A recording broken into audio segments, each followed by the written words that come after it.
Magandang umaga sa inyong lahat. Narito na ang lagay ng ating panahon ngayong araw ng Lunes, April 22, 2024. At narito nga ang ating inaasahang magiging lagay ng panahon sa kasalukuyan base sa ating mga latest satellite images at mga datos. Meron tayong low pressure area pero nasa labas ito ng Philippine Area of Responsibility. Actually, malapit po ito sa equator at hindi natin ito inaasahang magiging bagyo.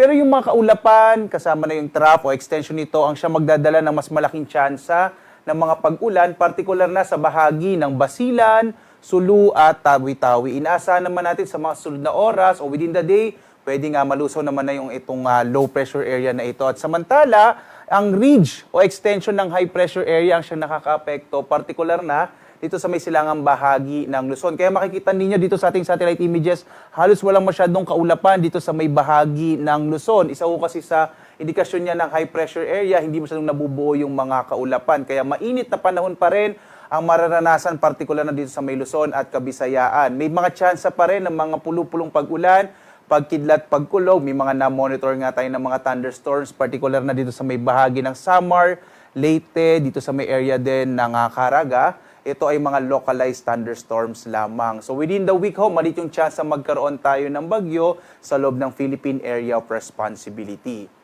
Tingnan natin dito sa Luzon, makikita natin ang lagay ng panahon kung saan pulupulong mga pag-ulan, pagkilat, pagkulog pa rin ang mararanasan sa malaking bahagi ng Luzon at mainit at tanghali pa rin ang ating maaring maranasan kung saan agwat ang temperatura natin sa lawag na sa 26 to 33 degrees Celsius.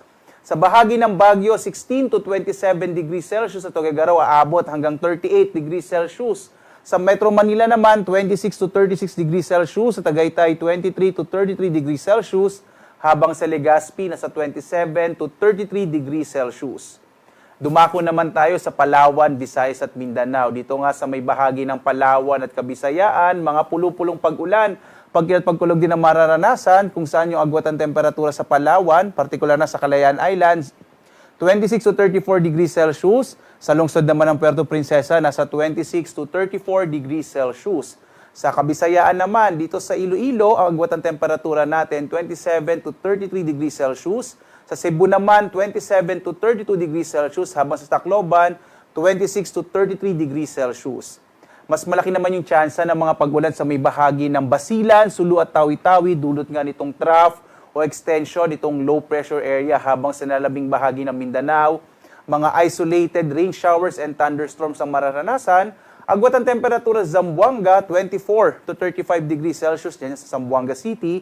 Sa Davao City naman, 25 to 33 degrees Celsius, habang sa Cagayan de Oro, nasa 26 to 32 degrees Celsius. Para naman dito sa tinatawag nating heat index, mangyari po tayong bumisita sa ating website pag-asa.doc.gov.ph. Nandun yung kumpletong listahan ng mga lugar kung saan po nandun yung mga values ng heat index o yung mararamdamang init sa araw na ito at susunod na 2 araw.